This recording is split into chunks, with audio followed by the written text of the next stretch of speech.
నమస్కారం. ఈ మధ్య బంధాలలో విలువలు ఎలా తెలుసా? వాళ్ళకి ఆస్తి ఉందా? అంతస్తులున్నాయా? ఇలా ఉంటేనే బంధాలలో విలువ ఉంటుంది. బంధువుల్లో కూడా గౌరవం ఉంటుంది. అది లేని రోజు బంధువులు కనీసం ఫోన్ కూడా మాట్లాడరు. ఫోన్ చేయరు కదా! కనిపిస్తే కూడా సొంత బంధువులే ఎవరో పరాయి వాళ్ళన్నట్టుగా చూస్తుంటారు. సో, ఇలాంటి సమయాల్లో నువ్వు ఎట్టి పరిస్థితిలో నీ మానసిక ఆరోగ్యాన్ని కోల్పోవద్దు. ఎందుకంటే బంధం ముఖ్యమే. చాలా అవసరమే. కానీ ఆ బంధాలు డబ్బుల్ని బట్టి, ఆస్తులు, ఐశ్వర్యాన్ని బట్టి అని విలువ ఇస్తున్న నీ బంధువులు అదంతా ఓన్లీ వాళ్ళు డ్రామా మాత్రమే చేస్తున్నారు. అయినా కూడా నీకు బంధుత్వం అవసరమని నువ్వు మళ్ళీ మళ్ళీ వాళ్ళని పలకరిస్తుంటావు.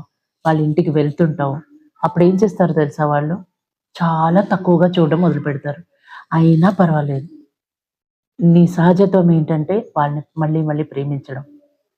అహంకారం ఉన్నంత వరకు బంధాలలో మేకప్ మాత్రమే ఉంటది కానీ, బంధాలలో నిజమైనది ఉండదు.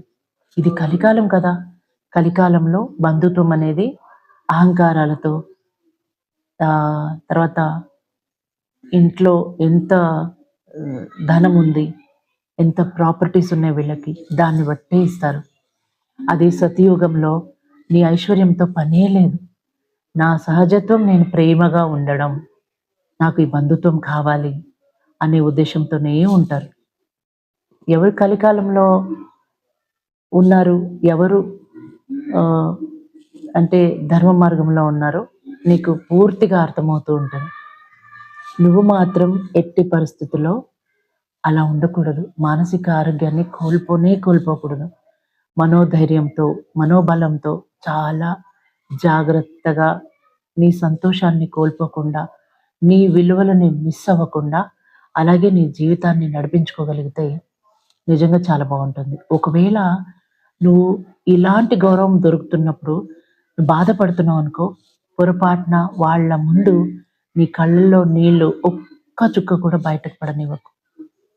ఎందుకంటే అది వాళ్ళకి చాతకానితనంలా కనిపిస్తూ ఉంటది. ఎందుకంటే నువ్వు ఆరోగ్యంగా ఉంటే వాళ్ళు చూడలేరు. నువ్వు చాలా సంతోషంగా ఉంటే, అరే! ఏమి లేకుండా అన్నీ వెళ్ళిపోయినా కూడా ఎలా ఆరోగ్యంగా ఉంటుంది?